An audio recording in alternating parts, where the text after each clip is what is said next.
ಯುದ್ಧ ಮಾಡೋಕೆ ಅಂತ ನಿಂತ ಮೇಲೆ ಸೈನಿಕರ ಲೆಕ್ಕ ಹಾಕಬಾರ್ದು. ಹಾಗೆ ಕಪ್ ಗೆಲ್ಲೋಕೆ ಅಂತ ನಿಂತ ಮೇಲೆ ಮನಸ್ಸಿನ ಗಾಯಗಳು ಯಾವು ಕೂಡ ಘಾಸಿಗೊಳಿಸಬಾರ್ದು. ಪರ್ಸನಲ್ ಲೈಫೇ ಬೇರೆ, ಪ್ರೊಫೆಷನಲ್ ಲೈಫೇ ಬೇರೆ ಅನ್ನೋ ಥರ ಗಟ್ಟಿಯಾಗಿ ನಿಂತಿರುವಂಥ ಗಟ್ಟಿ ಗೀತಿ ಸ್ಮೃತಿ ಮಂದಾನ. ಒಳಗೆ ಜೀವವನ್ನೇ ಹಿಂಡುವಷ್ಟು ಜ್ವರ ಇದ್ರೂ ಕೂಡ ಮೈದಾನದಲ್ಲಿ ಜ್ವಾಲಾಗ್ನಿಯಂತೆ ಉರಿದು ಬೆಂಗಳೂರು ತಂಡಕ್ಕೆ 2ನೇ ಕಪ್ ಗೆಲ್ಲಿಸಿಕೊಟ್ಟಿದ್ದಾರೆ. ರಾಯಲ್ ಚಾಲೆಂಜರ್ಸ್ ಬೆಂಗಳೂರು ತಂಡದ ರಾಣಿ ಸ್ಮೃತಿ ಮಂದಾನ ಅದೆಂತ ಇನ್ಸ್ಪಿರೇಷನಲ್ ವುಮೆನ್ ಅನ್ನೋದನ್ನ ಈ ವಿಡಿಯೋದಲ್ಲಿ ಹೇಳ್ತೇನೆ. ನಾನು ಶಾಂತ. ನೀವು ಸುದ್ದಿಯಾನದ ಸಬ್ಸ್ಕ್ರೈಬರ್ ಆಗೋದಕ್ಕೆ ಮರಿಬೇಡಿ.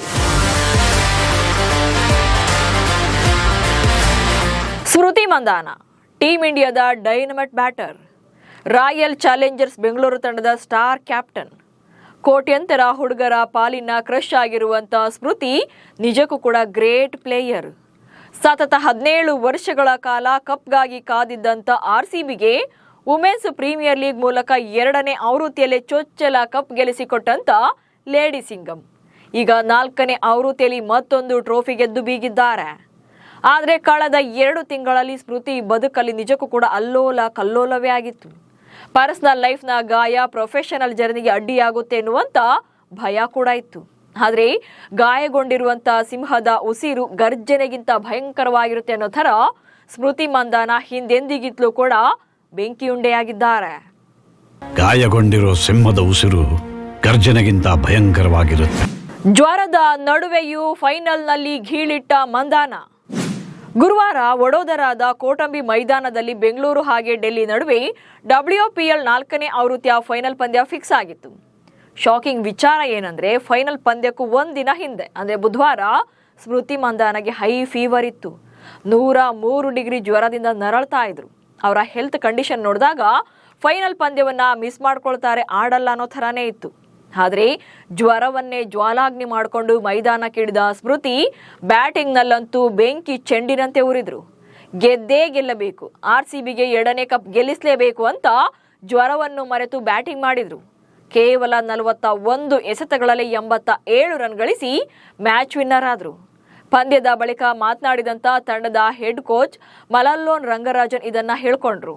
ಜ್ವರದಿಂದ ಸ್ಮೃತಿ ಮಂದಾನ ತುಂಬಾನೇ ಆಯಾಸಗೊಂಡಿದ್ರು. ಬ್ಯಾಟಿಂಗ್ ಹಾಗೆ ಆಟದ ಮೇಲಿನ ಪ್ರೀತಿಯಿಂದ ಅದು ಯಾರಿಗೂ ಕೂಡ ಗೊತ್ತಾಗ್ಲಿಲ್ಲ. ಪಂದ್ಯದಲ್ಲಿ ಒಂದು ಕ್ಷಣ ಕೂಡ ನನಗೆ ಜ್ವರ ಇದೆ ಅನ್ನುವಂತೆ ಅವರು ತೋರಿಸ್ಲೇ ಇಲ್ಲ. ಸ್ಮೃತಿ ಏನನ್ನ ಸಾಧಿಸಬೇಕು ಅನ್ಕೊಂಡಿದ್ಲು ಅದನ್ನ ಸಾಧಿಸಿಯೇ ಬಿಟ್ಲು ಅಂತ ಸ್ಮೃತಿಯ ಒಡಲೊಳಗಿನ ಕಿಚ್ಚು ಎಂಥದ್ದು ಅನ್ನೋದನ್ನ ಹೇಳಿದ್ರು. ಪರ್ಸನಲ್ ಬೇರೆ, ಪ್ರೊಫೆಷನಲ್ ಬೇರೆ ಎಂದು ತೋರಿಸಿದ ಸ್ಮೃತಿ. ಕಳೆದ 2 ತಿಂಗಳಿಂದ ಅತಿ ಹೆಚ್ಚು ಸುದ್ದಿಯಾದ ಕ್ರಿಕೆಟರ್ ಅಂತ ಇದ್ರೆ ಅದು ಸ್ಮೃತಿ ಮಂದಾನ. ಅದು ಕೂಡ ಪರ್ಸನಲ್ ಲೈಫ್ನಿಂದಾಗಿ. ನವೆಂಬರ್ ತಿಂಗಳ 2ರಂದು ಭಾರತೀಯ ಮಹಿಳಾ ತಂಡ ಚೊಚ್ಚಲ ಬಾರಿಗೆ ವಿಶ್ವಕಪ್ ಗೆಲ್ಲುತ್ತೆ. ICC ಟೂರ್ನಿಯಲ್ಲಿ ಅದ್ಭುತ ಪ್ರದರ್ಶನ ನೀಡಿದ್ದ ಸ್ಮೃತಿ ಮಂದಾನ ಅದೇ ತಿಂಗಳ 23ಕ್ಕೆ ಕಳೆದ 6 ವರ್ಷದಿಂದ ಮೆಚ್ಚಿಕೊಂಡು ಪ್ರಾಣಕ್ಕಿಂತ ಹೆಚ್ಚಾಗಿ ಹಚ್ಚಿಕೊಂಡಿದ್ದಂಥ ಪಲಾಶ್ ಮುಚ್ಚಲ್ ಜೊತೆ ಸಪ್ತಪದಿ ತುಳಿಬೇಕಿತ್ತು. ಮಂಟಪ ಕೂಡ ರೆಡಿಯಾಗಿತ್ತು. ಆದರೆ ಮದುವೆಗೆ ಕೆಲ ಗಂಟೆಗಳಷ್ಟೇ ಬಾಕಿ ಇದ್ದಾಗ ತಮ್ಮ ಶುದ್ಧ ಪ್ರೀತಿಯಲ್ಲಿ ಮೋಸ ಹೋಗಿದ್ದು ಗೊತ್ತಾಗುತ್ತೆ.